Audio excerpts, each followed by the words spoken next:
Hello and welcome to the American Cinema Foundation Movie Podcast. I am your host, Titus, and today in our Postmodern Conservative series, I am joined again by my friend Ben Sixsmith. This is not a pleasing time and we are angry. We're angry about the miserable situation we see, especially in Britain, with statues being toppled, threatened, or demands made that history and the nation, in a certain symbolic way, be damned, forgotten, destroyed, and humiliated first.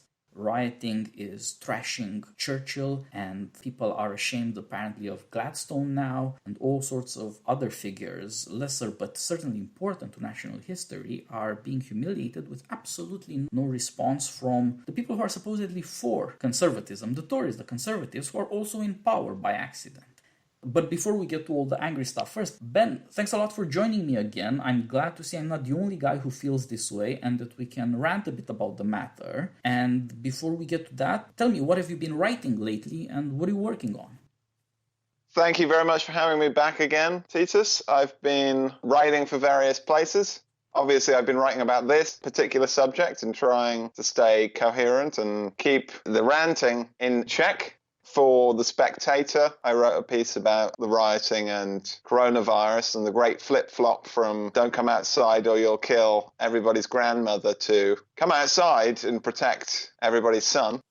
I wrote a piece for The Critic about how conservatives shouldn't just assume, though, that everybody will acknowledge this as preposterous and reckless, and the kind of misguided idea that there's always this silent majority just waiting to burst into action in your defense. I've been writing a newsletter, bensixsmith.substack.com, various subjects, political and cultural. And on a completely different note, I'm writing a piece for a new journal called Athwart about deathmatch wrestling, which I hope will be more appealing to read than it sounds. I was just reading Athwart the other day, an interview with the great political philosophy teacher, Harvey Mansfield, and I didn't know you were writing for them. That's very good. I'm looking forward to this. I know you're a fan of wrestling, which I only understand very little, but I'm looking forward to it.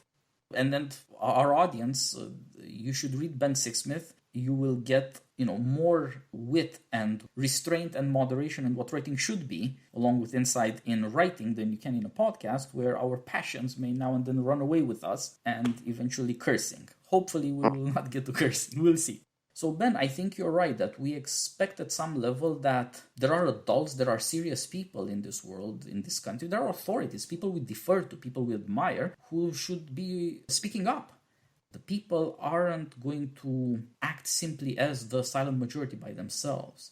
We defer in a certain way to important people, even to celebrities in a strange way, to anybody who's popular, really. And that does mean that they have a certain responsibility.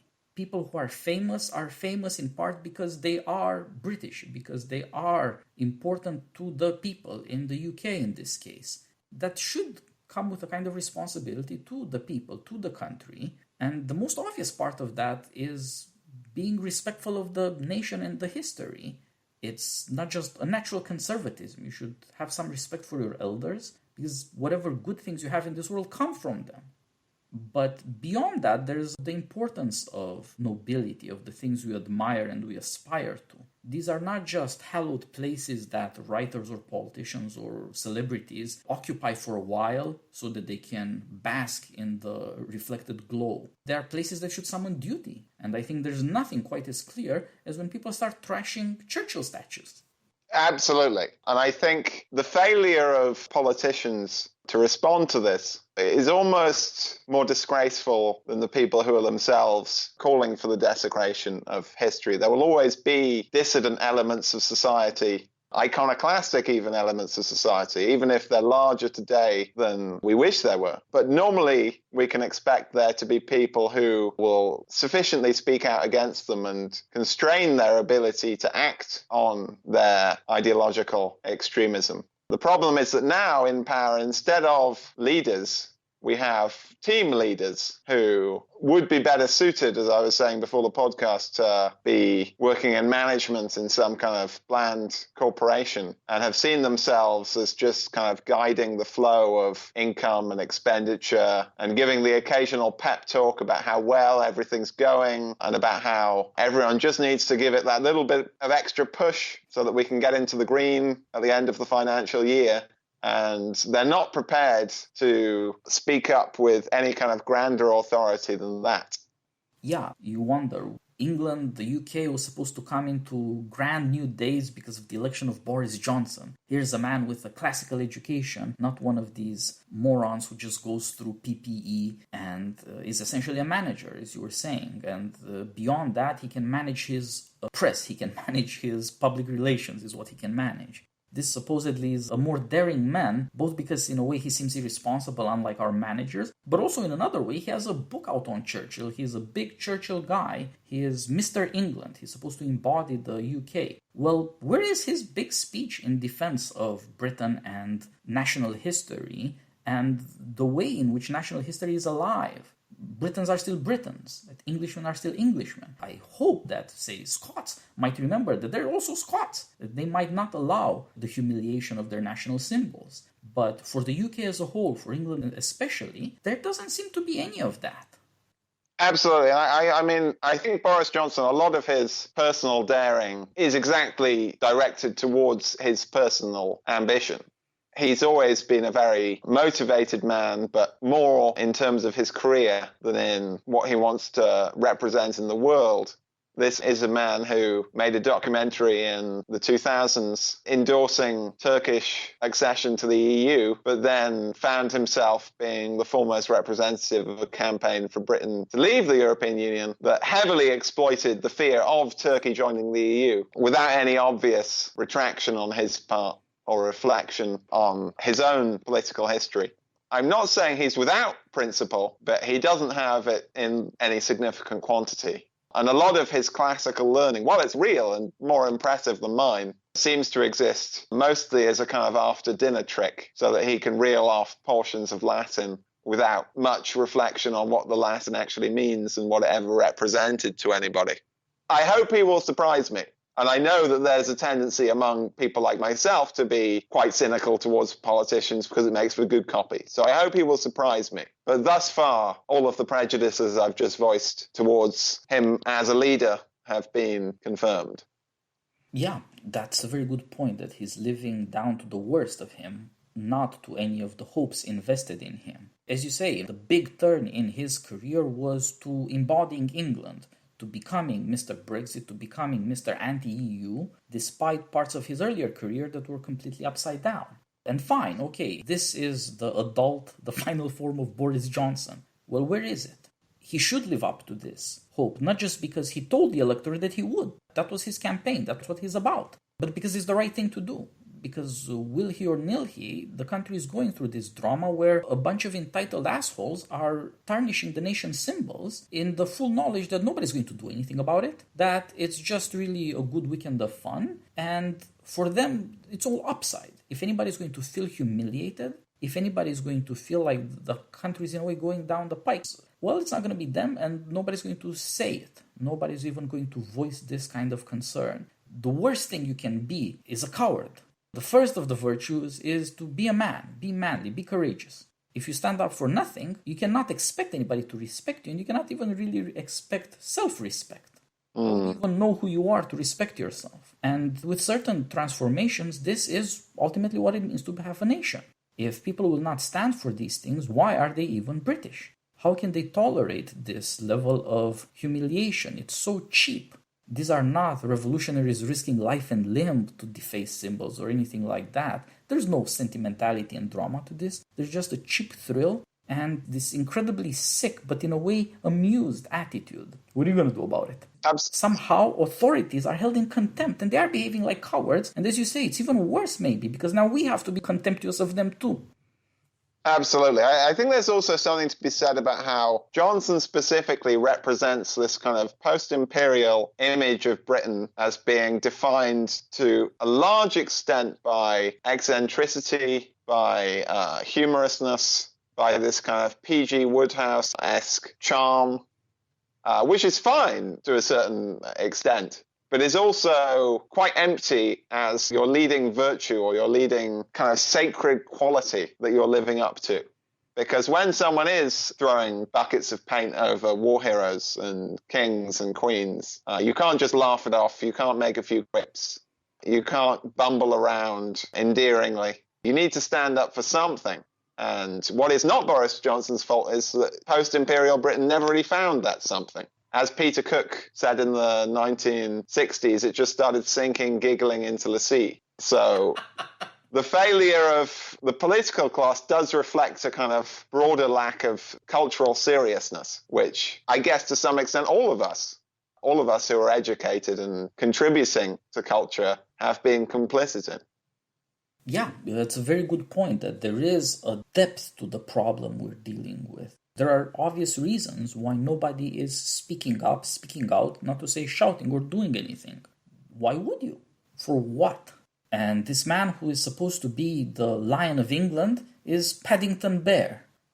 Well, you can't be England as the tourism of England. You can't reduce your own people to being tourists in their own country, or rather in the museum-like past of that country. Hell, I'm pretty sure that museums would be far more violent in defending the stuff they're making money and prestige out of than the nation, it seems to be. Hopefully there is a lot of indignation and outrage out there, and it's only silenced because the press is in league with the rioters. Hopefully the cowardice of the Tories will be shaken up somewhat. I was looking dumbfounded over what's happening with these increasing demands to take down this statue and take down the next statue and so forth. And the one that seems to be happening as we're speaking concerns the founder of the Boy Scouts, Lord Baden-Powell. And he's supposed to be removed because of whatever opinions were wrong. Softness on fascism, something like that, I believe, is accused in this case. He never did anything that was wrong or wicked or illegal or immoral. And furthermore, he did many good things. And people should still be interested in the Boy Scouts. It should be a going concern for this new Britain, not something to trash. There's a petition, I can tell you, to stop the madness. Apparently they're wanting to remove the statue for security concerns. The police will do it. The police is going to protect the statue by hiding it. It's amazing in a way. It's just, this is what the police are willing or can do. Apparently, as soon as you abandon the public space, you might be safe.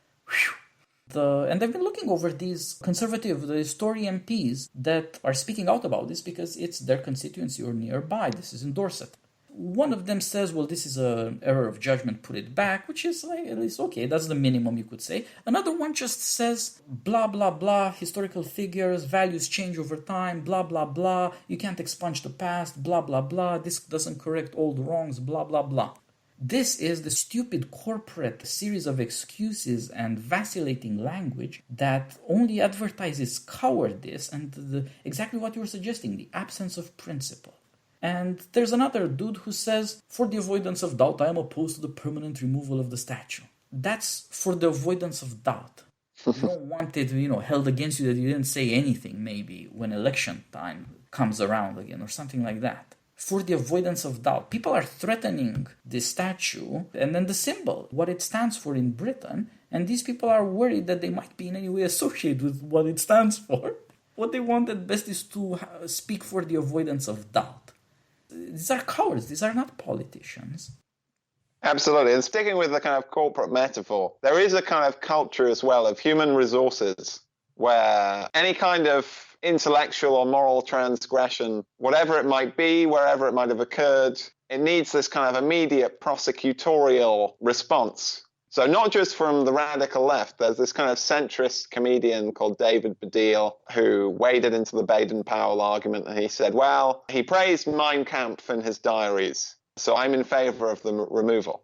As if, the one sin, one error of judgment in your life is enough to just say, no, we need it. He's gone.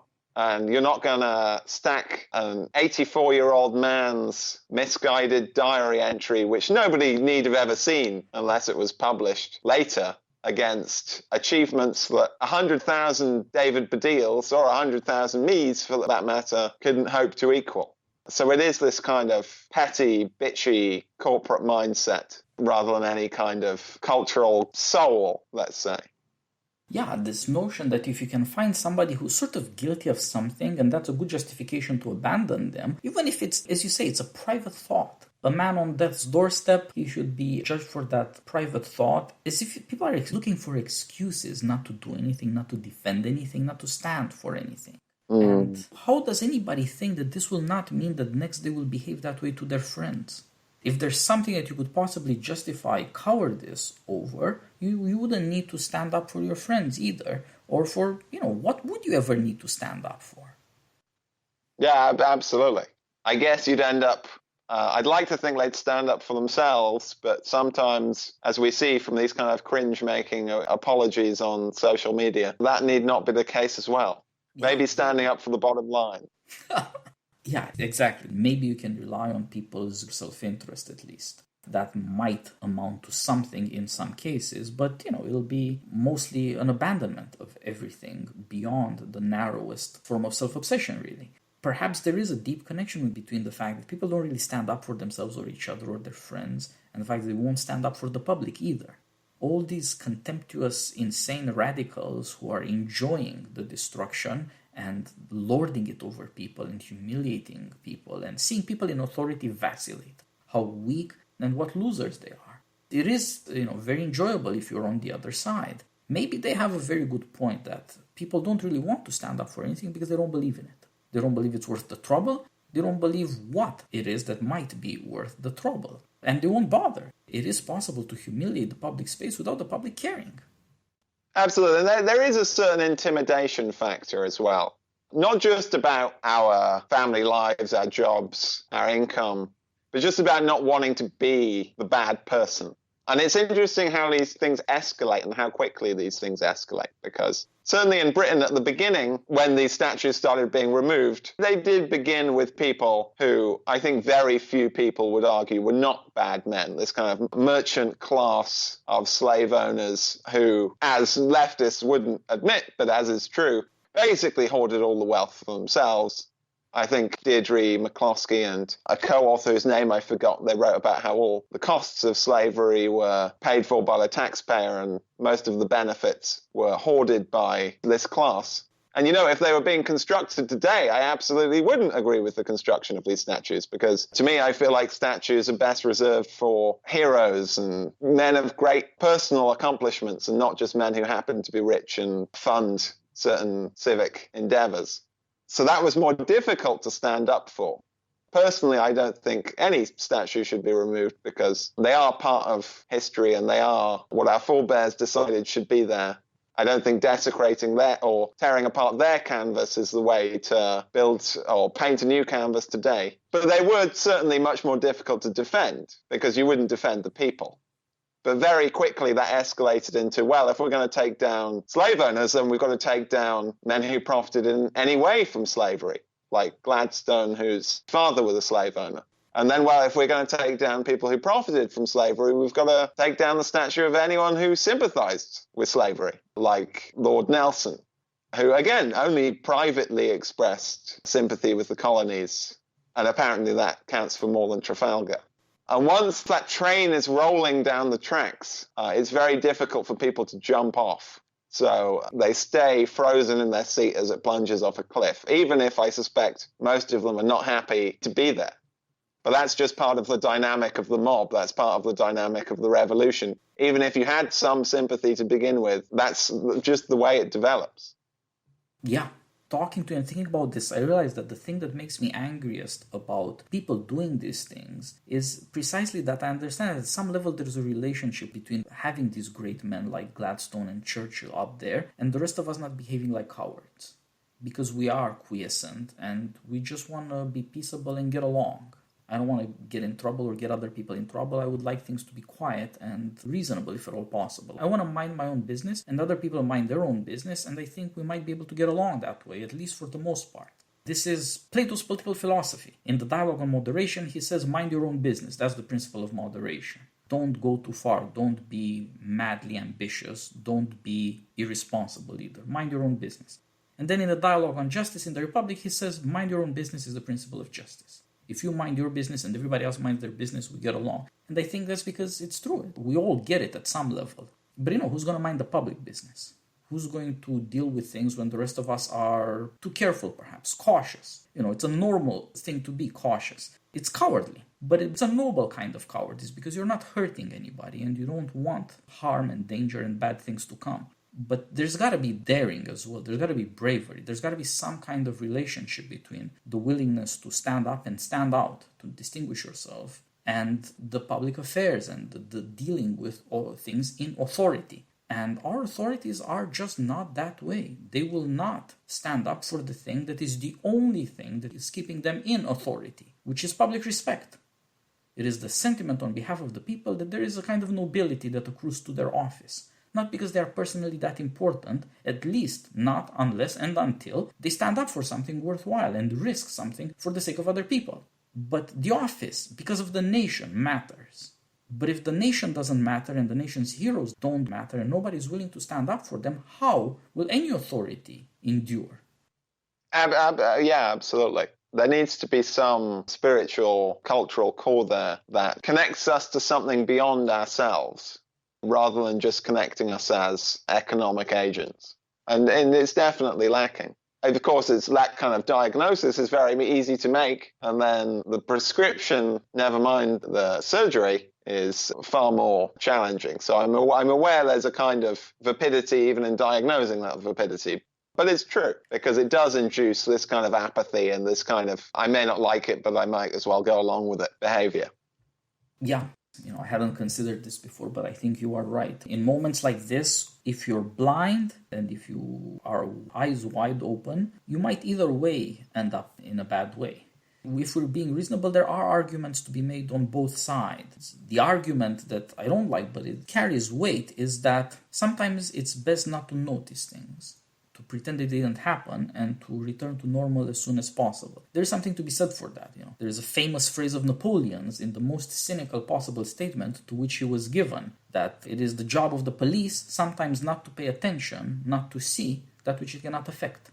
You would think that it's the job of the police to enforce the laws, to protect the people, but sometimes you just gotta pretend. And apparently the police throughout the United Kingdom is very much in this Napoleonic spirit, ignoring the realities that it wouldn't pay to take notice of. There is something to be said for that. Sometimes, what are you going to do? But I would rather face the risks that come with the alternative, with noticing, with speaking out about these things. Perhaps you and I will just make fools of ourselves because nobody gives a damn. Perhaps it will only show how powerless we are to do anything about this.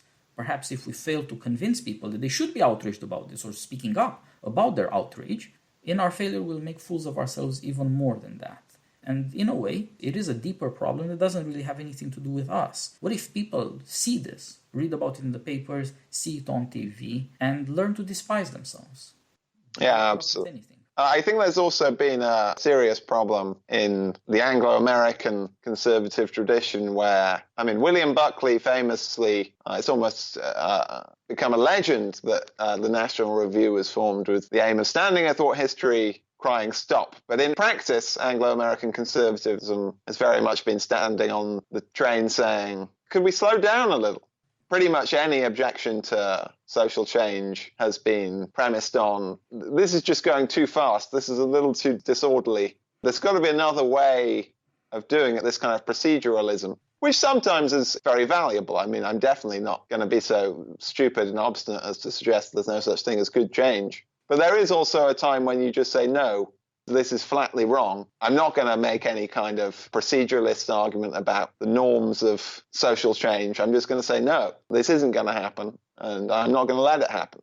And when it comes at least to aspects of this, so, for example, with Churchill now, and Gladstone, Peel, James Cook, that is a time to just say no. And the act of that could be very valuable. Yeah. Even when we realize what we stand for, we should sometimes be cautious. You don't want to make a fuss out of everything, certainly. You just don't want to go through life with the opinion that everything is going to hell all the time. It wouldn't be good for any of us. It wouldn't be good for us together to continuously lash ourselves over our debasement. But there are all these real marks of who we are and how we deal with who we are. Do we stand for the things that we have? Is there any gratitude for the things that we have? And I suggest that there must be some self-loathing. People aren't that terribly ungrateful. People aren't that miserably unjust as to not show gratitude. There's nothing Englishmen can do to repay their forebears. They've inherited a great country, and there's nothing you can do to pay people back. You can only be grateful for that generosity. You can come into that inheritance, and in a way feel proud if you do come into that inheritance, because it is something to be proud of. But if people have, instead of that inheritance and that pride, self-loathing, then they can't stand up for anything. If you can't feel the shame of ingratitude and of cowardice, you don't deserve any better. Absolutely. That is a terrible problem. As you say, you have to stand up and say no. You have to tell people that they are behaving in the trashiest way imaginable. They are trashing the past. This is no act of courage. This is no act of standing up for anything. Whenever I see these people rioting with their claims that they are fighting racism or slavery or fascism, like everybody's fighting Hitler in the aftermath, I think they would all have been fascists. They would have found at the time that it's actually super attractive, like they do now, to be violent, to be destroying things, and to be trashing law and order. And they would never have had the courage to stand up against a mob or against tyranny. They're worse than us, but we're not really better than them if we don't stand up for anything. Absolutely. These are not powerful or important people. We're not facing Hitler. We're facing a rabble who don't have anything to redeem them in their political activity. There's no good thing to what they're doing. There's no upside to it. It is very much all negative. And I suppose there is a core that I can sympathize with. When you are descended from slaves, of course I understand the resentment you're going to feel towards the slave owners. I mean, it's only human. You'd have to be robotic to deny it. But it's been latched onto by this far greater mass of people who they have been born with this great inheritance. And I almost think you can compare it to the unsuccessful child of a successful man who in a sense resents the greatness of his father because he resents his own smallness and looks for some way to discredit it. In fact, you can see many examples of far-left activists, theoreticians who are descended from very rich people or nobility, partly because it gives them the means to do so, but I suspect partly as well because they resent having to live their life in the shadow of this success, with the sense that things have been more easy for them than for other people, and want to push against it. So I think that explains a lot of the kind of self-hatred in a national sense. They know they've been born lucky and they don't like it. It's not just that they don't know it. They just don't like it. Yeah. We are seeing, in a way, both elite and national self-loathing, because if you don't like your life, what do you have to be grateful for? If you have no measure of happiness, if you don't have any virtues, why would you like yourself? It may be better to destroy those who are better than you, or their memory, so at least you don't have to blush anymore. There is something very contemptible. It's a lack of noblesse oblige, like it's a lack of gratitude. You're supposed to stand up for the things that have gotten you to where you are, not just for the good things you have, but for everything that you have. You're tied up to it somehow, and you're supposed to perpetuate it rather than let it be destroyed or spat upon. If there's no other way to understand that this is bad, just look at the rage and the misery, the destructiveness, the defacing, the tearing down. Who the hell thinks that that's good? Who lives his life that way? Nobody would let that happen to him or to his home or to his family or to his friends or to anything he cares for. And yet it is tolerated because, indeed, it's welcome relief from having to prove yourself, from having to do something for other people. That's noblesse oblige. You have it better than others. You're supposed to serve the public in some way. You're supposed to earn privileges that you have inherited. And I think it's dumb and irresponsible down to the level of selfishness, because privileges that are inherited aren't for that reason metaphysically eternal, permanent, untouchable. They can be lost. They are being lost. People who do not stand up for what they have will lose it. The lack of love of your own things is perhaps the most contemptible thing about people. You can't like people who do not like themselves at any level. You may at best agree that they are worthless. Perhaps this is what is rioting and then destroying mobs think. These people deserve being humiliated because they are worthless. And if they don't stand up for themselves, they have proved the point, haven't they? Well, that's a very good point. I mean, I think if you're pushing against someone, even if you don't want to provoke a reaction necessarily, because the reaction will hurt, if you're pushing against an open door, you are going to feel greater disdain. And that explains the almost celebratory nature of some demonstrations, because it is a victory. And they can feel they have more energy, more passion, more spirit than anyone they've been resisting. So you can't deny that, really. You almost have to give it to them. And that goes back to what I was saying at the beginning, where the authorities are almost more disgraceful than the people who are desecrating or threatening these statues and these monuments, because part of their job is to oppose things like that. Yeah, it is suicidal on the part of elites to tolerate this sort of stuff. It used to be known by elites that if you're on top of society, you shouldn't encourage a lot of change, certainly not rapid change, because it can't be good for you. There's no further up to go if you're on top. You can only go down, which you should avoid. Somehow you cannot trust these people with basic concepts like self-interest, which I think is a major problem for modern liberalism and the theory of self-interest. There's a lot of evidence that it's not quite real.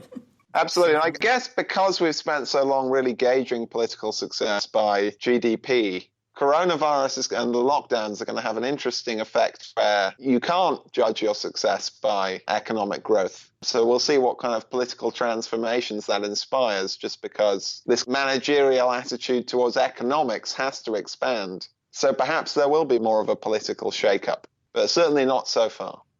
Yeah, as you said at the beginning, in a way, we are speaking soon. Of course, you have to, because these things are happening now, but we don't know yet how things might change. Maybe somebody's spine will stiffen. Maybe things will get better. But as you say, you have to learn from suffering. Obviously, wealth, prosperity has not taught people to love Britain or respect Britain. Maybe it is required to have some kind of suffering to realize not just what you stand to lose, but how dear it is and how shameful it is to lose it. Symbols are very important because of the way they magnify things in our hearts that we often hide and just as often take for granted. Is Britain the kind of place where the police will harass people over politically incorrect tweets but won't protect the public space? Sadly, yes. I thought that was a rhetorical question. But yes, it is. There's such a vivid contrast as well with the kind of early days of the lockdown where the police were suddenly inescapable. When they had the ability to harass conscientious middle-class people over sitting in the park for a moment to read a book, the full might of British policing really swung into gear. Whereas now, when there's an actual threat to civic order, to public property, they become, as a collective body, much more retiring, much more submissive almost. I mean, there were officers dutifully taking the knee. Yeah.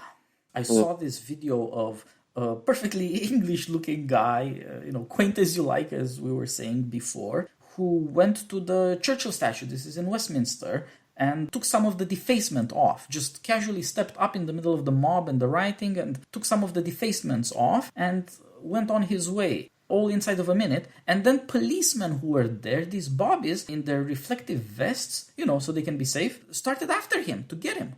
I think the one thing I will say for the police is I suspect in that instance they were trying to protect him and not arrest him, because that was a very angry crowd, and I suspect he was in significant element of danger there if he passed by the wrong route. And they wanted merely to protect the guy, and of course he was in danger. He did a daring deed with all these cops around who were all cowards, because that's what they've been asked to do, and maybe that's what they believe. As you say, I hadn't thought about this, but now that you mention it, I remember all these photographs and videos of policemen harassing people in their cars, in the parks, anywhere, out in nature. You come to walk here, well, it's a problem. This kind of petty, almost bureaucratic love of tyranny to destroy somebody else's freedom is also showing up here in this other way by allowing a more violent kind of tyranny to ruin people's freedom and their dignity. Yeah, absolutely. And of course, we all know what the reaction would be if there was a misplaced baton and horrible consequences. So it's not as if the police are responding out of fear of nothing. And I know it's a difficult balance to strike. Nobody wants to have mass brawls on the streets. So I don't want to pretend it's easy. But, how dangerous would it be to have a ring of police officers surrounding the memorial? How dangerous would it be, indeed, just to peacefully close down the protests on the grounds that people aren't allowed to go and visit their grandmother because we're in the middle of a pandemic, but we're tolerating a mass gathering just because there's enough people that we're too scared to clear them? Nobody wants violence, but also nobody wants this tremendous fear of violence that means the mob can have its own way. Yeah. You're right. If anything, this shows how dangerous it is to tolerate any kind of dishonor. If you're one day willing to allow people to dishonor the cenotaph, the war dead are all of a sudden this sort of trophy for people who want to spit on their memory. If you have that kind of attitude, if you allow these things, you allow indeed worse things. Absolutely no willingness to stand up and to defend these things and to defend the public space and what it stands for. It's as though if it's something that we all kind of share because it's public, if it defines the nation to the world and we are out here looking at Britain and despising this weakness, this incompetence in authority, this betrayal of duty, then that's perfectly fine. But indeed, if you were to get one bad headline because some Bobby hit somebody, well, that would be the end, wouldn't it be? The inquiries and firings and what have you. Ministers answering questions and perhaps resigning. And that's all that really counts. That would be the worst way to go in this situation, and it might encourage violence of a worse kind. It's a prudential question. You don't know. We'll see how events turn out. But this kind of dishonor shouldn't be tolerated. And how compatible it is, as you're saying, with bullying normal people for their normal lives is something that should worry everybody. And I expect that this will have consequences. I think that people who tell themselves that you can just wait for it to blow over and we'll all forget about it, it won't count in any way, are mad. I understand the madness, it's tempting in a way, but nothing of a large social character, nothing that attracts the attention of the nation and holds it for days or weeks can simply be forgotten. No consequences. Yeah, absolutely. And we can see how much more accepting we've become. I can't remember how many years it was ago, but let's say it was about a decade ago. There was a famous student protest, and there was a young man who was swinging on the flag next to the cenotaph. And that was a big story. People were outraged. I think it helped that he was a very, very middle-class child of privilege. He was the adopted son of Dave Gilmore. And somehow a rich young idiot is easy to hate. Big deal. People were very angry. He got a prison sentence. Someone tried to burn the flag at the cenotaph. I don't know who it was. I don't know if he has faced it. It just came and went through the Twitter timeline in a flash and it disappeared. So we can see how much things can be normalized. And like you say, we can't just expect that in a month the pandemic will be over, everybody will be getting along, and Boris Johnson will be a competent managerialist figurehead. Yeah, I look at it from afar and Britain looks like sleepwalking through a bad dream. But surely it'll soon be over. And it's a very contemptible thing. And it is the exact opposite of what everybody was hoping for or fearing when people were talking about Brexit. And indeed, Boris Johnson's great unexpected electoral victory. It was supposed to be a rebirth of Britain in some way. Or a restoration of British dignity, self-control, sovereignty. Turns out that, no. I mean, maybe some European bureaucrats would have defended the public symbols in Britain, but British people apparently won't. It's awful. I do feel as if Emmanuel Macron would have stood up for if someone had been defacing the Arc de Triomphe, I feel like there would have been more of an iron response than there has been from Johnson. Like you say, yes. Absolutely. Yeah, it's such a goddamn mess, Ben, and we can just hope that people will wake up, that a slap in the face is what it takes to wake people up. It's unpleasant, but not unheard of.